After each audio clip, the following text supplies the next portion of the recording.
Hi, I'm Mark Spencer and I want to be your MP. I'm the candidate for the Conservative Party in the forthcoming general election.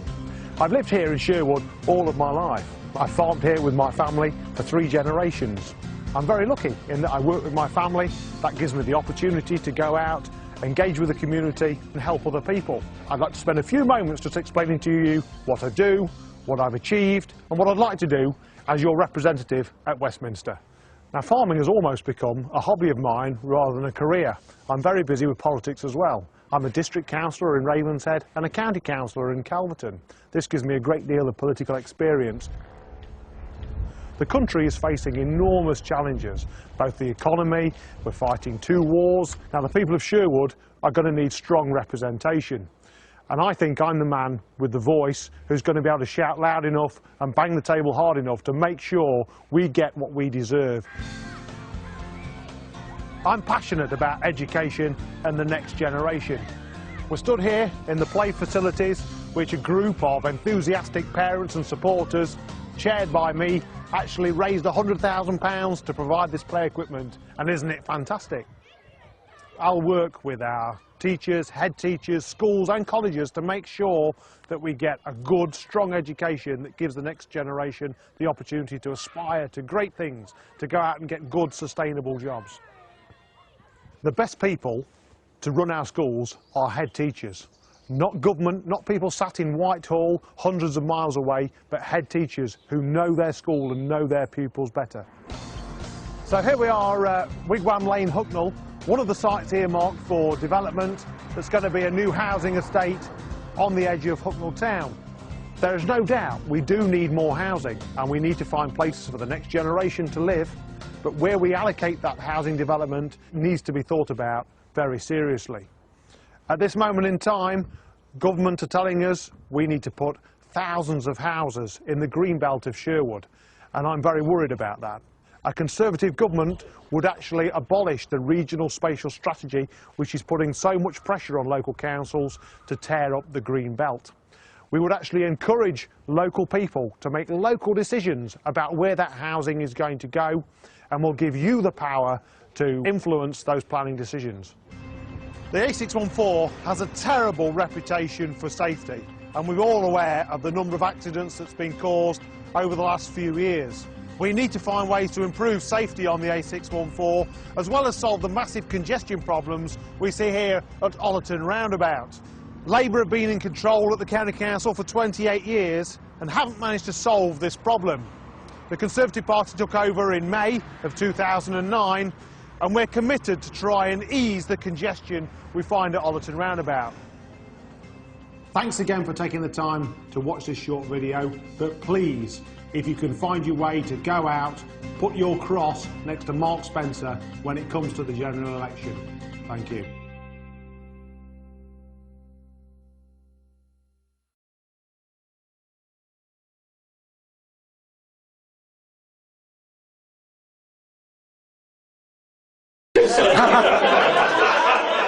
If you've been pointless and Andy, the sandwiches. Very good to be here. I've been I'm in the East Midlands all today, West Midlands tomorrow. This is where the battleground is. Dave is about to start a 24-hour odyssey in which he's going to go throughout the whole country and campaign for the whole 24 hours, meeting people who work on night shift, meeting people who start up very early in the day. But if we take this seat, there's absolutely no doubt that we will have a working majority. And there's a lot at stake at this election. You know, it's not a game, it's not about getting rid of Gordon Brown, though that would be lovely in itself. But it's about taking important decisions. The one thing that is certain, that if we wake up Friday morning without a government, where backdoor deals have to be done, where pork barrel politics, you give me this and I'll support your budget, the people who are going to lose out will be the people of the United Kingdom. It will cost us all in our pockets if there's a hung parliament. A hung parliament is a retreat. It will mean that all those difficult decisions that we need to take won't be made. And we need to take those decisions. If you have any doubts, just look at what's happening to Greece.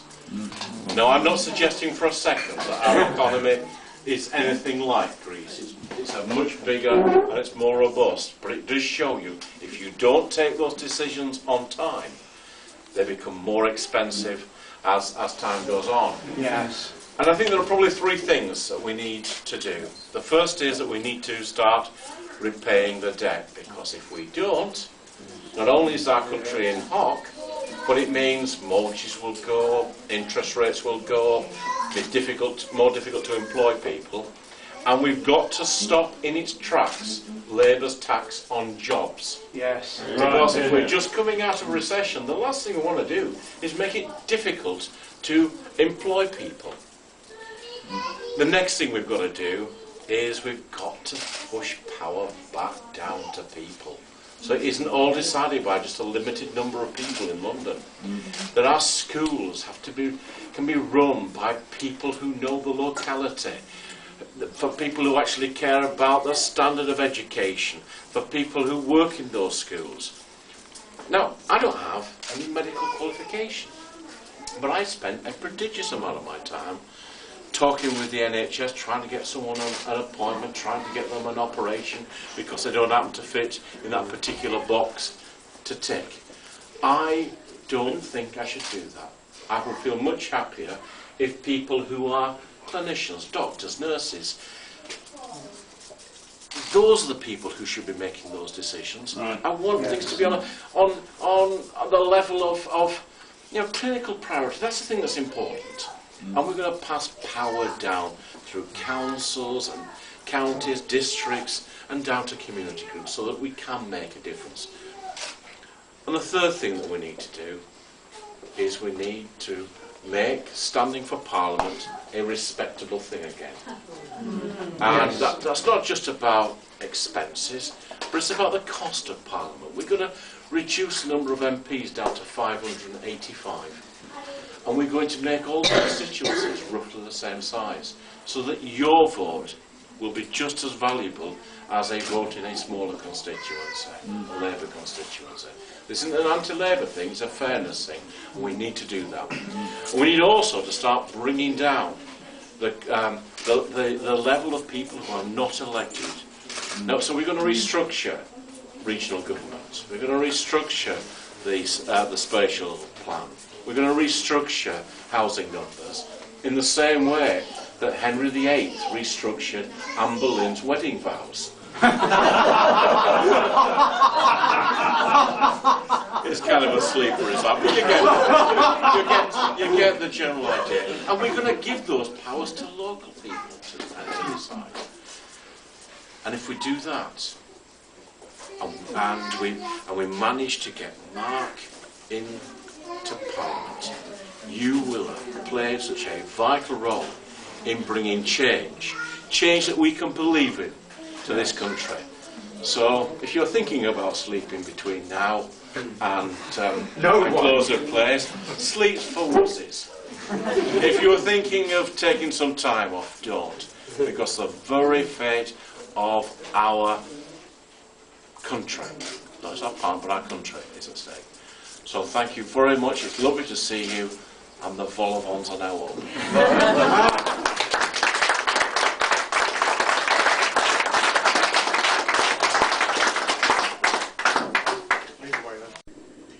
Now, despite being a bank holiday, there's been no let-up in election campaigning. With 3 days to go before polling day, the Conservative Party chairman, Eric Pickles, was once more in the East Midlands. This afternoon, he visited a farm shop in the Sherwood Constituency, where he urged party workers for one final push. He was asked if VAT will be increased to tackle the deficit. No political party, nobody can rule out any taxation, whether you're Labour, Liberal, Democrat or Conservative. But I want to make it absolutely clear, we have no plans, no secret plans, no upfront plans to increase value-added tax. The only people who have plans to do that are the Labour Party, and they did plan for an increase of 20%. Now, more than 10,000 people. What would that mean in parliamentary seats? It means this. Labour would have 257. Tories would have 287. The Lib Dems on 75, the other parties on 31, so yes, it will be a hung parliament, but look, with a slightly different emphasis, the Conservatives will be the largest party in that parliament. And the poll of polls, the final one of those, what does that show today? This is the aggregate of the 5 big polling organisations.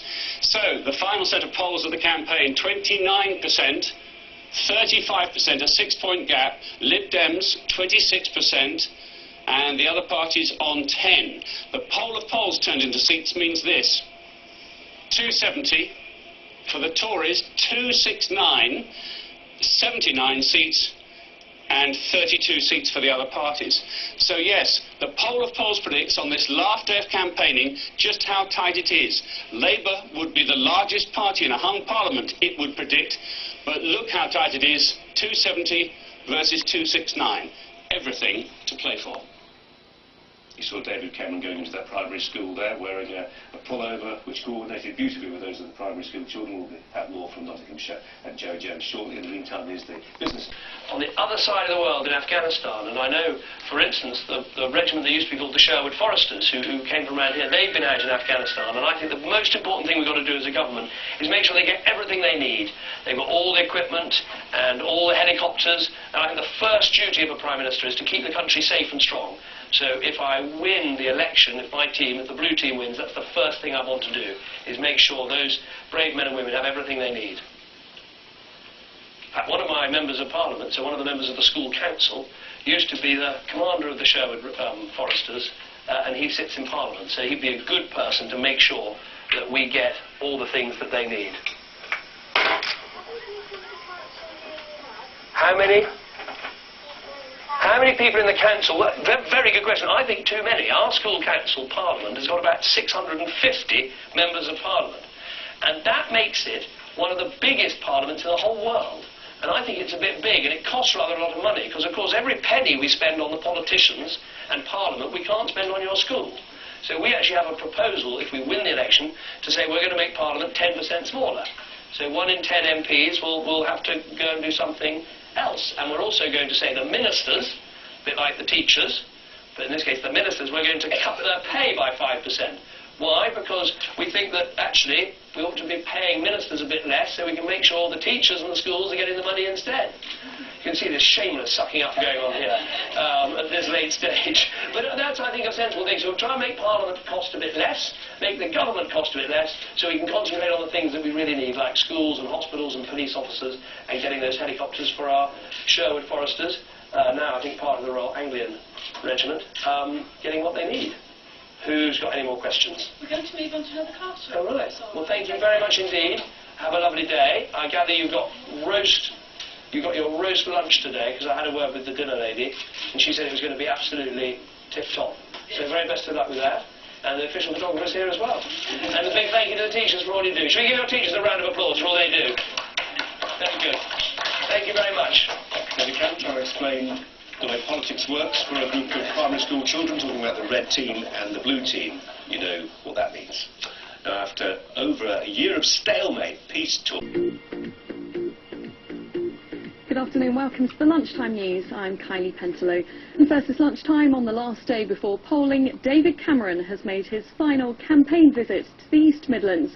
The Conservative leader has been up all night touring the country before he arrived at a school in Nottinghamshire. Well, our political correspondent Jeff Maskell was there to meet him. They can't vote yet, but they do make a lovely photo opportunity. The pupils at Sir John Sherbrooke School in Calverton had a rather special visitor this morning. He was even wearing the school colours. Fantastic. Well, we're going to do a bit of leaflet thing. Yeah. It was all part of the up-all-night non-stop David Cameron Express, a last-minute high-energy display to show that he is still fighting for every vote. But isn't this campaigning through the night just a little bit silly? No, I don't think it is. When I started, there were 36 hours to go before the election. I wanted to make all those hours count, and so lots of people work around the clock. The people I was talking to in Morrison's and the distribution centre in Wakefield, the firefighters in Carlisle, the fish market, people working there in Grimsby, they were up and about. They were still making up their minds how to vote, so a good use of my time. The Conservatives and their backer Lord Ashcroft have poured huge amounts of money and resources into the Midlands marginals. So is that investment now about to pay off? Well, let's be clear, it's not Ashcroft money. I mean, he has donated something like 2% of our money over the last 5 years since I've been leader. We have massively broadened the base of our funding, and a lot of the money is raised here locally. Are we fighting a vigorous campaign? Yes, we are. David Cameron insists that his 24-hour campaigning isn't a political gimmick. He leaves the East Midlands as the leader of the opposition. By Friday, he could be Prime Minister. In other news, there are delays.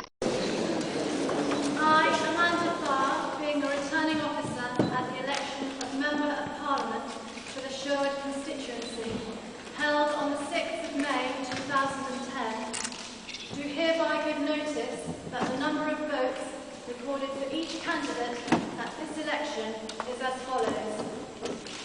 Moore, Kevin, Liberal Democrat, 7,283. Noor, James David, British National Party, 1,754. Oldknow, Emily Ann, the Labour Party candidate, 18,997.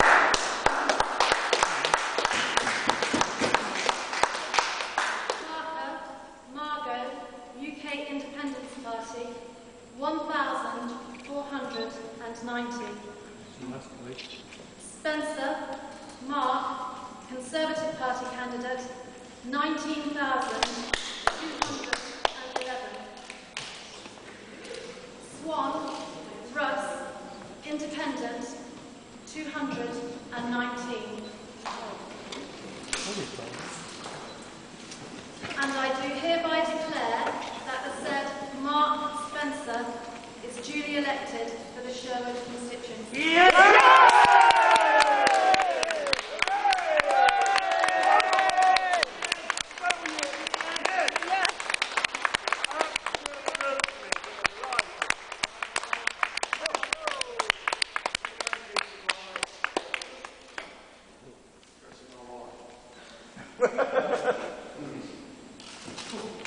Come on, Mark. Thank you to you guys for all your care. I'd like to pay tribute, first of all, to Paddy Tipping, actually, who's been an excellent MP for Sherwood, and he'll take some following. I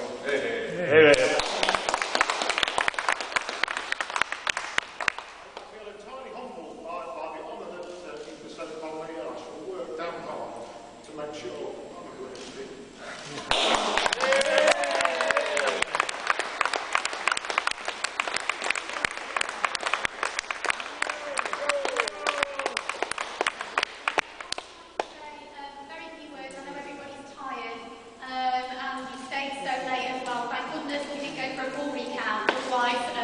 You might be lynching us on the way home. But I just want to thank the acting returning officer and all his staff and all you guys for the hard work that you put in tonight as well. It's been fantastic, extremely professionally conducted as well. And I want to say thank you so much to my supporters. Oh, you've been so fantastic. How we've plotted the streets, we've walked up and down miles and miles, and I just want to say thank you for your support, and thank you to the very fantastic voters of Sherwood who've made me so welcome, have been so kind to me, who've offered me many cups of tea and biscuits, and thank you for the nearly 19,000 votes that you did give me, so thank you ever so much.